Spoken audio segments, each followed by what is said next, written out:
Hi everyone, I am Nyoka Campbell of Fiscal LLC, and I want to welcome you back to another segment of our financial tips and tools. But before I begin, please don't forget to like, share, comment, subscribe, and hit the notification bell to be notified each time we upload a new financial video. Now, today we'll be speaking on what if my budget isn't working. Now, on our last segment, we showed you a few sample budgets that you're able to use on a daily or monthly basis. But then, what if my budget isn't working for me? What do I need to do? We'll be discussing that next. Stay tuned. So, what if my budget isn't working? Well, it could be a possibility that you haven't given your budget enough time. Let's say you started your budget just only a few months. You have to give your budget enough time to work for you. Also reassess your budget on a daily basis to see whether or not your income or your expenses are working the way it is supposed to be. So give your budget enough time.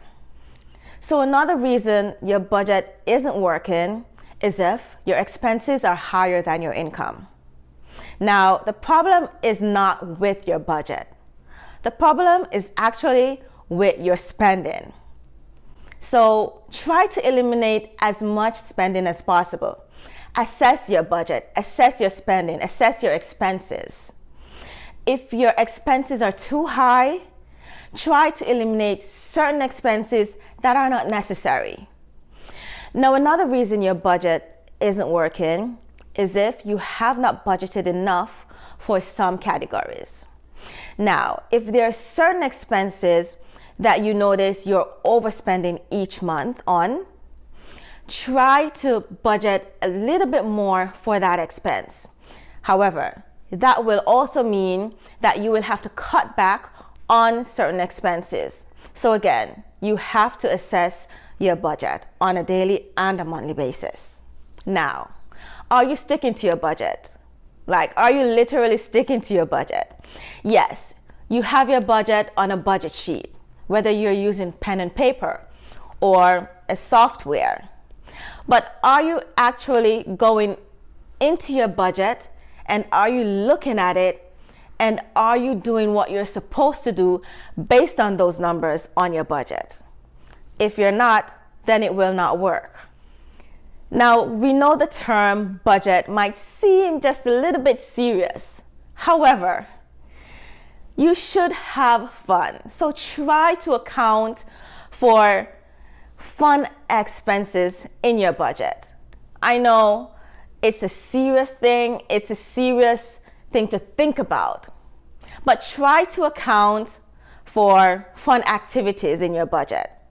So what you will need to do is make sure that you write down the expense for whatever fun category that you have planned for yourself or for your family. Make sure to include that in your budget. You have to have fun. So let's not make this some serious thing. Have fun with your budget. Now, one more thing that we also need to take into consideration. Sometimes you're focusing too much on the budget itself or the app or the tool you're using for your budget. And that can become very distracting. So try to eliminate or alleviate the stress you're putting on just to look at your budget or just to create and prepare your budget. That will become very distracting, and that will cause you to throw your budget out the window, if you know what I mean. So eliminate the distraction from your mind by focusing too much on the budgeting software that you're using. Now, another thing that might cause your budget not to be working is if you're not adjusting to it. And what do I mean by that? Now, when you first start creating your budget, it's going to take some time to adjust to it. You're going to learn certain habits, certain spending habits, or your income pattern. So based on how you're spending, that will allow you to know what expenses to adjust for. And based on your income pattern, it also allows you to know how much income is coming in that will be able to tackle your expenses. So you have to be able to adjust to your budget. It takes time. So give yourself some time to really adjust to your budget. Now, this is one thing that I would really like to talk to you about, and that's self-discipline. Are you self-disciplined enough to create a budget and to stick with it?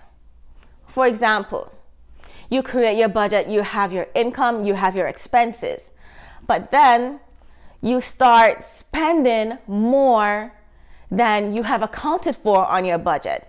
So you have a lot of unplanned purchases that's not accounted for in your budget.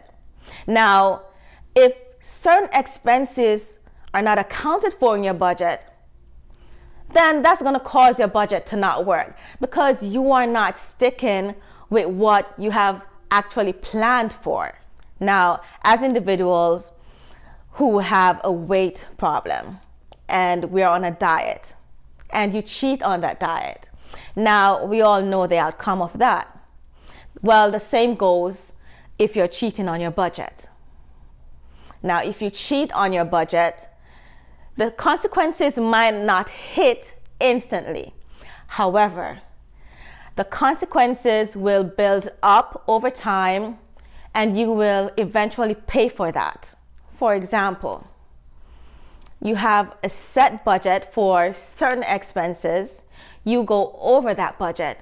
Eventually, your expenses will be higher than your income. Now, I know that no one wants to be living paycheck to paycheck. So make sure you're not cheating on your budget. Now, sometimes we forget to include all our expenses in our budget.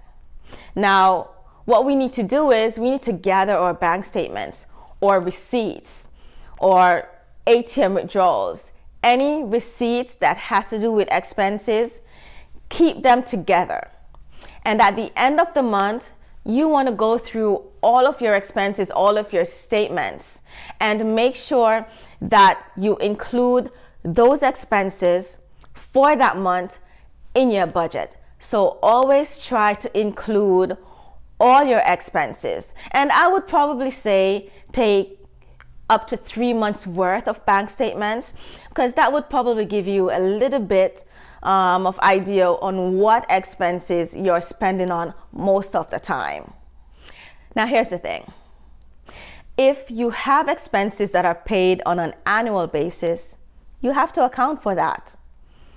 Now, it might seem a little bit difficult because if you're creating a budget on a monthly basis, but you have an expense that is paid on an annual basis, you have several options. I can give you 2 options.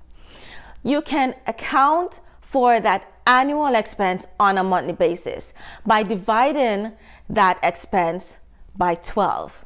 And that will give you the amount you need to save or put aside for that expense each month. Or you can always include that expense on your budget for that specific month on an annual basis. So if you're paying your life insurance every year in the month of January, make sure you account for that expense within the month of January. Or, as I mentioned before, you can divide that expense by 12 months and you account for that expense every month. But you also have to make sure that you put aside that funds for the expense. Now, another tip, or the final tip that I would recommend that would allow your budget to work, is to set aside an emergency fund. Now, I would normally recommend setting aside at least 3 to 6 months worth of savings. That would help you to alleviate certain uncalled for or unforeseen expenses that will arise or that would arise in any given point in your life. So try to set aside an emergency fund that would help you or that would help your budget to work. Now, I hope these tips were very helpful to you and that you will at least try to abide by them. Creating a budget or having a budget, it's not a simple and an easy task, but it's a workable one if you stick to it. Guys, I want to thank you for joining me in another segment of our financial tips and tools. Please don't forget to like, share, comment, subscribe, and hit the notification bell to be notified each time we upload new financial tips on a daily basis. Thank you guys for watching.